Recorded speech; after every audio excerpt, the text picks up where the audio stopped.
Hey there, and welcome back to On Your Terms. I'm your host, Sam Vander.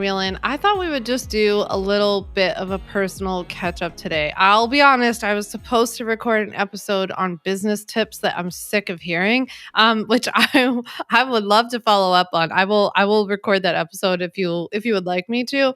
I needed a coffee chat, you guys. I just did.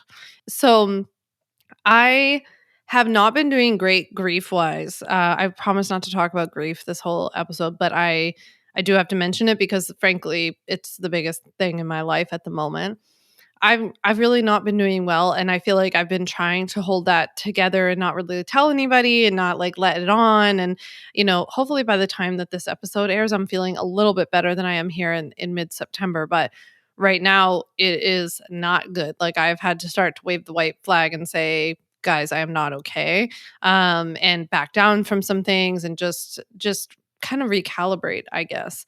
The funny thing about losing both my parents back to back, both in May, is that I understand. Like, I remember that last year, after having lost my dad in May, it was September when things started to get bad for me. And then it was like September through the holidays because it was like September, October were bad, but then my birthday's in November, Thanksgiving's my favorite holiday for obvious reasons. And then the holidays, it was just too much. It was like a lot at once. And now going through this again with just having lost my mom, it's it's just a lot. So how have I been dealing then with this and the business? So I would say that one of the ways I handled this in my own business is by really, really zooming out and focusing on big picture priorities. Like, what are the main things that I can do that actually help, right? So, like, creating big, long term, long form pieces of content, like a podcast episode,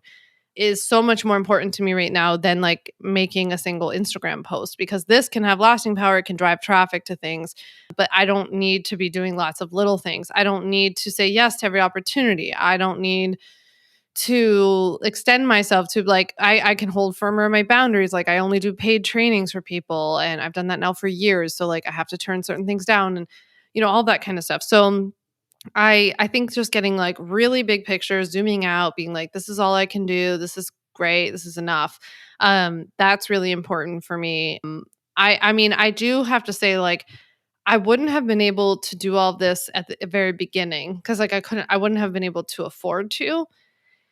However, I will say to you that, yeah, yeah, I mean, I knew my dad was sick almost very like within a year of starting my business. So I kind of built my business in a way that the business would continue to run itself while I'm going through all of this, that the business would continue to generate a lot of revenue.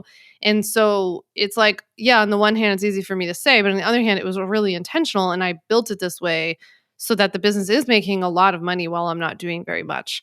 I also now have a team because I built up so much capital that I can pay people now to continue things, running, and they're doing a really good job, and we have the right systems in place, and like we have good people. And so yeah, that's just the reality of the situation. But I would just say that, yeah, I have to like prune big time. I cut out a lot of things as much as possible. I have to be okay with things not being perfect.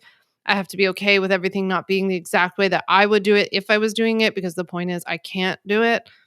And then I really just focus on those big picture items. So that's kind of, I don't know, how I'm doing overall. I would say I'm honest to goodness, I'm still sugarcoating it because I can't like, nobody wants to hear nobody wants to hear the reality of the situation of like what's happening. But I think this is good for now. I've been spending a lot of my time talking about big picture items, writing my book. Just in the last episode, I just shared a little book update specifically about that. So I'll kind of leave it at that. So I'm deep in like the writing process, and then starting pretty soon, I'm going to be doing edits as well because I'll be getting my first set of chapters back from the editor, and then still writing the new chapters. So that's kind of cool. That's like a new arena for me. And then I have a little bit of travel coming up next month, right? Yeah, this is a month of a little bit of travel for me, which I'm I'm both excited and not excited about because I'm excited because I want to unplug a little. I'm not so excited because it's been hard for me to travel since losing my parents. Just I think like, I want to be in my bed, be at my house, like have a routine. But this month in particular, I'm going to places that are like my soul places. So I think this is going to be good for me. And I'm really trying to take those 2 times I'm going to be away to really truly unplug. So first up, I'm going to Vermont, which is like just my favorite place now. I just love it there so much. And if you follow me on Instagram, you see that Ryan and I have been going there a lot. I love it there so much. It's so peaceful. It's so healing there.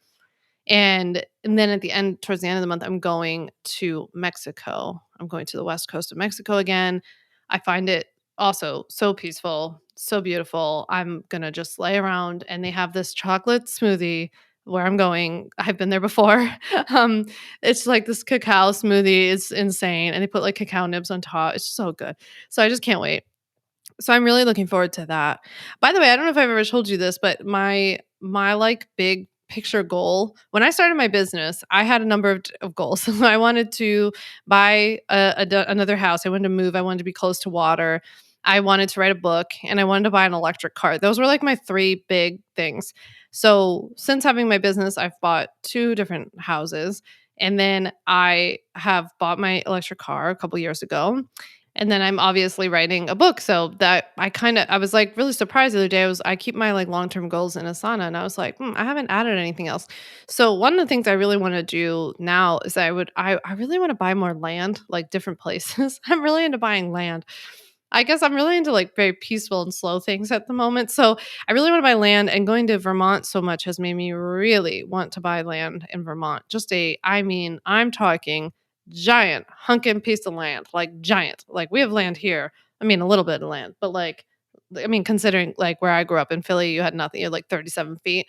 So I think we have a lot of space here where I live, but in Long Island, but I really want a giant piece of land. I want to farm, and I want to plant things, and I just want tons of space, and I don't want to see a human for as far as the eye can see. And that is my next big goal. So you heard it first. It's happening. I'll make it happen. I don't know how, but I will make that happen. And I want a little tiny thing. I don't need a house, a fancy house, big house, nothing like that. A little thing up there, something that's warm and cozy and has a cute little kitchen, a space to chill. Maybe it could have a guest space. That would be cool. But yeah, that's what I want to do. That's my next big goal. Speaking of cozy things, I've been obsessed with watching Cecilia on YouTube. She lives on the island of Svalbard, which is a Norwegian. It's the most northernmost inhabitable island, and it technically belongs to Norway. It's like basically the North Pole. Like when I watch it, I'm like, she lives on the North Pole. Her YouTube channel is incredible, and like learning more about where they live in Longyearbyen is so cool. And if you've seen it before, you have to tell me. I have some friends who are also obsessed with her, but they live in this like cabin, this beautiful cabin is on the water, and there are always beluga whales, and she plays the most beautiful music and like lights fires, and parts of the year it's completely dark there, parts of the year it's completely light. Like it's just so freaking cool. I watch her videos all the time. It feels like like nature's like salve for me. I don't know. I'll link to her YouTube channel down below, but Cecilia Bloomdahl, she's like one of my north stars. I'm really into this concept right now of people, parts of people being like north stars for you, like different aspects of different people, and her like that lifestyle and the way she is, she's so like rugged and like capable and like grounded, and she's funny, and she always does this cute thing in her reels, at the end of her reels, where she goes, okay, bye, like at the end of her stuff, kind of like smartless. I just think she's the coolest, and I've loved watching it. Allison Anderson is another one that I've loved watching on YouTube. She's like a Nat Geo photographer, travel blogger person, and she's incredible and like super independent and adventurous. And her videos, again, same as Cecilia's, are just like so calming, so beautiful. The videography, wait till you see. I will link to them below. I just love their YouTube channels. I think they are the coolest. With that, I'll just say that I'm very much looking forward to fall. I mean, my parents keep dying in the beginning of every summer, so that's been a bummer. Um, the last 2 summers have royally sucked for me because at the very start of it, my parents die, and then I spend the whole summer walking around in shock and crying. And then when fall comes, I find that really hard. Like if you're one of my grief friends, you know that the change in seasons can sometimes trigger some of it because you feel like the world's like moving and changing and drifting away and it feels really, really weird. So that's hard. On the flip side, I kind of feel like a little bit of a fresh start or something. I also just typically love fall. So I'm trying to like look for glimmers. I'll be honest with you, when you're going through what I'm going through, it's very difficult. Like, this is not a matter of just like sitting down and being like, you just need to write down 3 things every day that you're grateful for. Like, you have things to be grateful for, just focus on it. Like, I do not welcome that kind of toxic positivity, to be honest. I'm not saying I have a kabillion things to be grateful for. I also have a number of things right now to be very not grateful for. I have been through stuff you don't even know because I'm not able to talk about it, the stuff that I have gone through about losing my mom. Like, if you knew, let me just put it that way, you would not be telling me, "Oh, just sit down and make sure you know what you're grateful for. Oh, you have stuff to be grateful." Yeah, of course I have tons of stuff to be grateful for. I am also allowed to take time right now to be completely pissed, completely hurt, completely devastated. And that's just honestly where I'm at with it.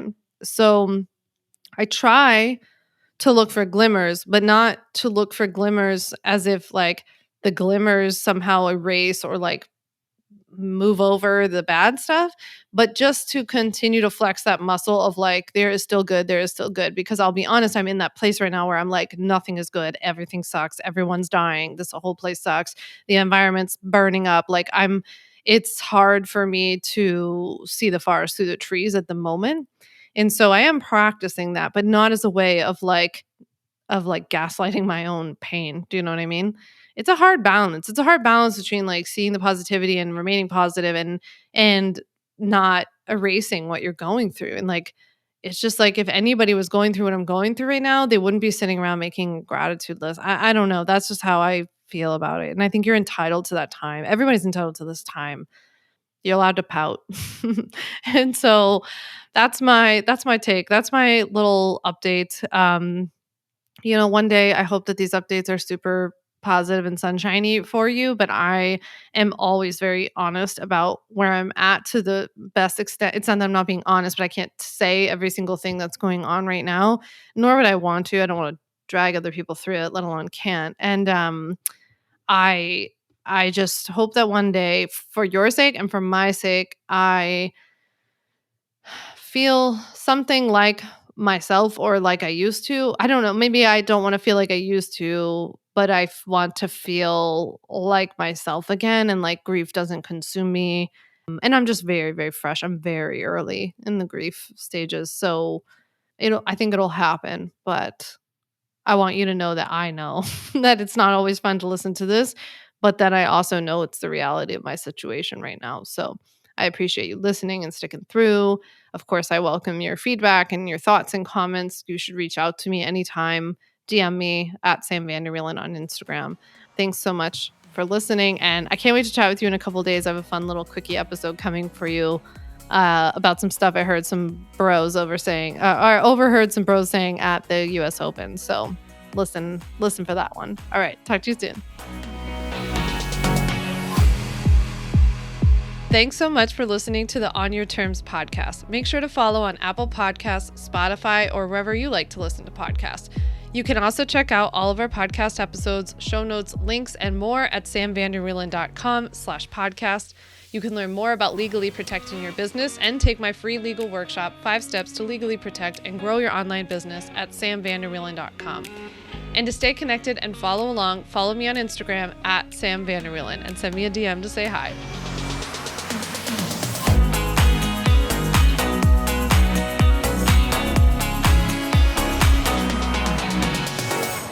Just remember that although I am an attorney, I am not your attorney, and I am not offering you legal advice in today's episode. This episode and all of my episodes are informational and educational only. It is not a substitute for seeking out your own advice from your own lawyer. And please keep in mind that I can't offer you legal advice. I don't ever offer any legal services, but I think I offer some pretty good information.